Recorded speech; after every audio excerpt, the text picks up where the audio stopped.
اللهم بارك لنا في رجب وشعبان وبلغنا റമളാൻ. നബി സല്ലല്ലാഹു അലൈഹി വസല്ലം തങ്ങളുടെ ഒരു പ്രാർത്ഥനയാണിത്.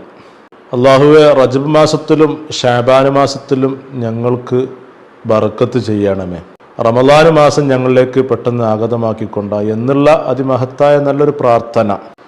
അപ്പോൾ ശഅബാൻ മാസം ആകുമ്പോൾ റജബ് കഴിഞ്ഞു പോയില്ലേ, അപ്പോൾ പിന്നെ അല്ലാഹും ബാരിക് ലനാ ഫീ ശഅബാൻ എന്ന് പോരെ എന്ന അടിസ്ഥാനത്തിൽ അങ്ങനെ പ്രാർത്ഥിക്കാം. എന്നാൽ നബി സല്ലല്ലാഹു അലൈഹി വസല്ലം തങ്ങളുടെ പ്രാർത്ഥനയാണ് ഈ പ്രാർത്ഥന. അപ്പം നബി തങ്ങൾ എങ്ങനെയാണോ പ്രാർത്ഥിച്ചത് ആ പ്രാർത്ഥന ആഗ്രഹിച്ചുകൊണ്ടും ആ പ്രാർത്ഥനയെ ഫോളോ ചെയ്തുകൊണ്ടുമാണ് എന്നുണ്ടെങ്കിൽ അല്ലാഹുമ്മ ബാരിക് ലനാ ഫീ റജബിൻ വ ശഅബാൻ എന്ന് തന്നെ ദുആ ചെയ്യണം. കാരണം നബി തങ്ങൾ അങ്ങനെയാണ് റജബിലും ശഅബാനിലും ഒക്കെ ദുആ ചെയ്തത് അങ്ങനെ തന്നെയാണ്.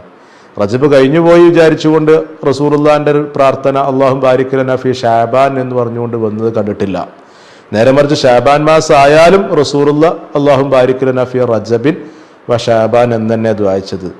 നേരെ മറിച്ച് റജബ് ഒഴിവാക്കിയിട്ട് ശഅബാൻ എന്ന് പറഞ്ഞുകൊണ്ട് ഒരു പ്രാർത്ഥന നടത്തുകയാണെന്നുണ്ടെങ്കിൽ അത് അയാളുടെ വകയുള്ളൊരു പ്രാർത്ഥന, അതൊരു പ്രാർത്ഥനയാണ്.